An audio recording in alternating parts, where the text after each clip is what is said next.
Foolishness Files. Welcome to another edition of the Foolishness Files.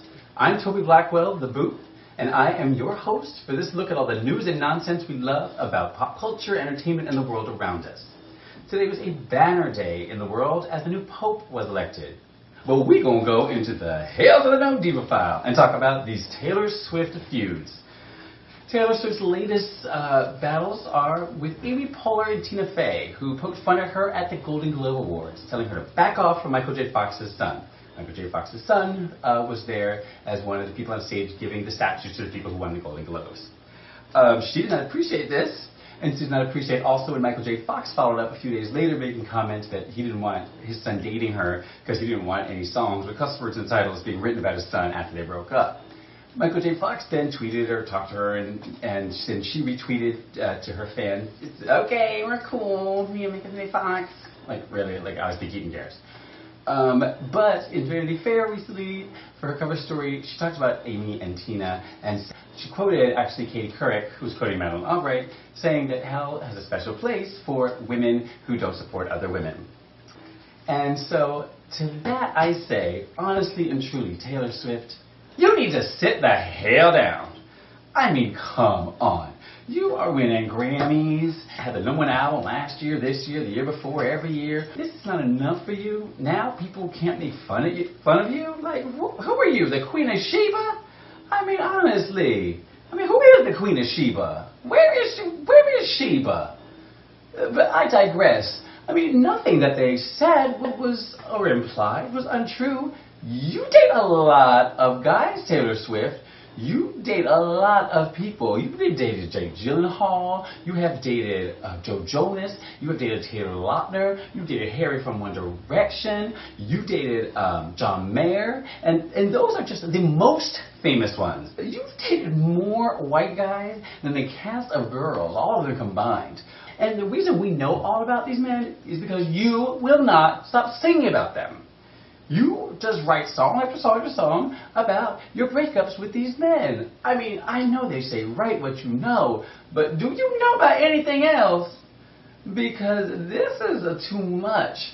I mean, I'm all about transparency, but I mean, if the Bush administration was as transparent as your life is with your music, we would not be at war right now. Okay.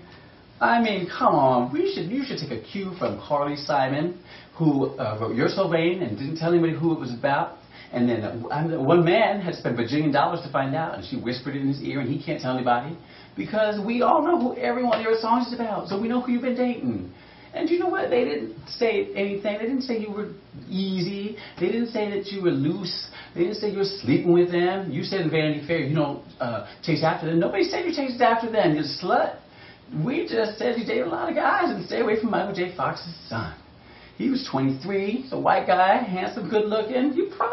Come on now, you know you probably went after him later. Or you would if you weren't so mad and trying to start another feud. You're going to have to get a thicker skin. I mean, they were nice to you. They were just really sweet. What about supporting them? They're comedians and hosts, and they, had to talk about the people that were in the room. And they didn't mention other things that they could. They were nice to you. They didn't mention how funny it was that you were there thinking you actually could beat Adele for the award. They didn't. I mean, and they weren't at the Grammys weeks later when they had that awful performance of "We Will Never, Ever, Ever Get Back Together" that they could have talked about. They didn't later on talk about how you were off pitch yet again at an award show.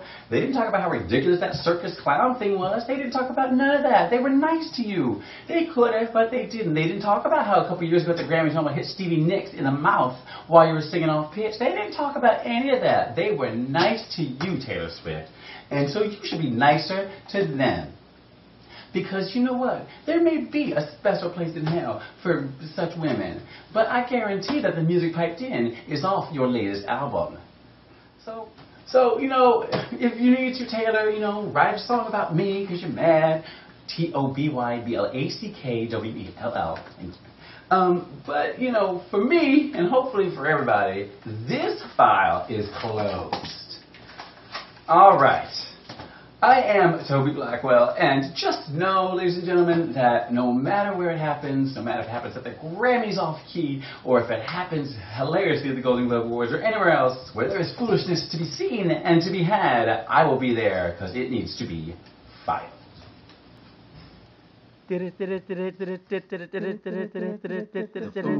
Foolishness Files.